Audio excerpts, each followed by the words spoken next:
ассалому алайкум дӯстон, хуш омадем ба шабакаи мо. дар навори имрӯза оиди тозатарин ва муҳимтарин хабарҳо аз ҷаҳони ММА гап мезанем. барои пешравии канали мо лайкро зер карда 3-4 калима комментария нависен. мо боша наворро оғоз мекунем. дӯстон, барои шумо беҳтарин хабар. акнун шумо метавонед аз ширкати шифофармо ҳама намуд доруҳои гиёҳиро бо нархи арзон ва сифати олӣ дастрас кунед. доруҳо барои хароб ва фарбешавӣ, дарди дил, дарди меъда, пастаҳо барои хунукзадагӣ, барои қавӣ кардани мардонагӣ, барои шахсоне ки фарзанд ёфта наметавонанд, равғани усма, хилба, равғани сиёҳдона барои ҳамаи дардҳо, шампунҳои гиёҳӣ.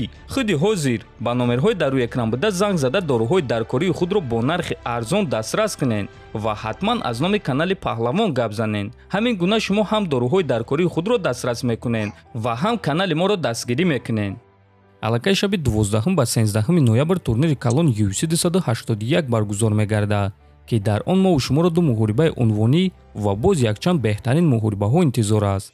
муҳорибаи асосии турнир, муҳорибаи унвонӣ дар вазни миёна байни чемпион Исраил Адесаня ва довталаб Алекс Перейра мешавад. дуюм муҳорибаи асосии турнир боша муҳорибаи унвонӣ байни занҳо, чемпионка Карла Эспарза ва довталаб Жан Вейли. сеюм муҳорибаи асосии турнир боша муҳорибаи рейтингӣ дар вазни сабук байни Дастин Порье ва Майкл Чендлер хоҳад шуд. ҳамчунин Фрэнки Эдгар зидди Крис Гутеррес, Дэн Хукер зидди Клаудио Пуэлес, Брэд Ридл зидди Ренато Мойкано, Доминик Рес зидди Райан Спан ва Мет Фревола зидди Отман Азайтар. турнир шаби 12 ба 13 ноябр баргузор мегардад. арӯзҳои наздик боша пресс-конференсия ва муҳорибаи рӯбарӯи онҳо хоҳад шуд.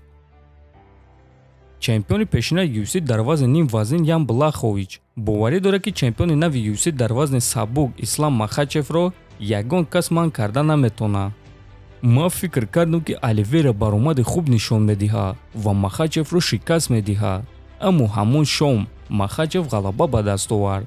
ин баромади ӯ олиҷаноб буд ва ман ӯро табрик мекунам.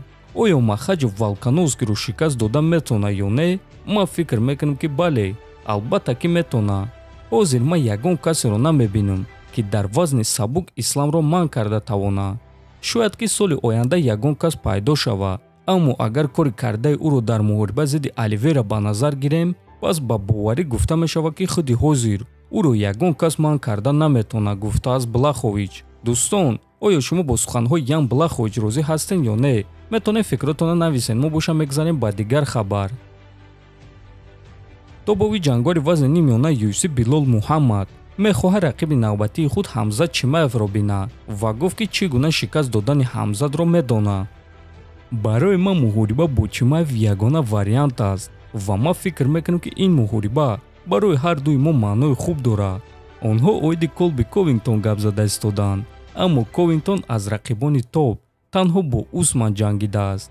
аммо бошон Висенте Лукеро шикаст додам ки 7 ғалабаи пайдарҳам дошт. Стивенс Томпсонро шикаст додам ки дар 4 муҳорибаи охири худ 3 ғалаба дошт ва Шон Бредиро ки рекорди 15-0 дошт. ягон кас ин қадар ҷангуарони топро шикаст додагӣ нест. ҳатто Ҳамзат, ӯ аз ҷангуарони топ танҳо бо Гилберт Бёрнс ҷангидааст ва муҳорибаи онҳо хеле муҳорибаи наздик буд. ман аниқ аз ҳама рақиби вазнин барои Ҳамзат шуда метавонам. зарбазанӣ ман аз зарбазании Колби Ковингтон дида хубтар аст. ман медонам ки дар муҳориба зидди Ҳамзат ту бояд чӣ кор кунӣ ва чӣ гуна ӯро шикаст диҳӣ ва ман сахт бо ӯ ҷангидан мехоҳам, гуфтааст Муҳаммад. хотиррасон мекунем ки аз рӯи овозаҳо Ҳамзат Чимаев муҳорибаи навбатии худро бояд ки зидди Колби Ковингтон гузаронад, аммо ин чиз ҳоло тасдиқ шудагӣ нест.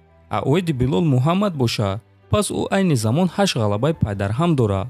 ва дӯстон, бояд гуфт ки Билол Муҳаммад дар ҳақиқат аз санҷишҳои вазнин наметарсад, чунки ӯ доимо ба рақибони сахт визв медиҳад.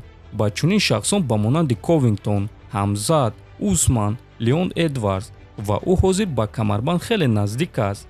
фикр мекунем ки як ғалабаи дигар ва ӯ метавонад ки довталаб барои камарбанд шавад. ба фикри худи шумо дӯстон, Билол Муҳаммад Ҳамзат Чимаевро манъ карда метавонад ё ин ки Ҳамзат ӯро низ ба монанди дигар рақибони худ шикаст медиҳад? метавонем фикротонро нависен. ҳатман дар канали мо обуна шавен. то боздид хонобуду сарбаланд бошен.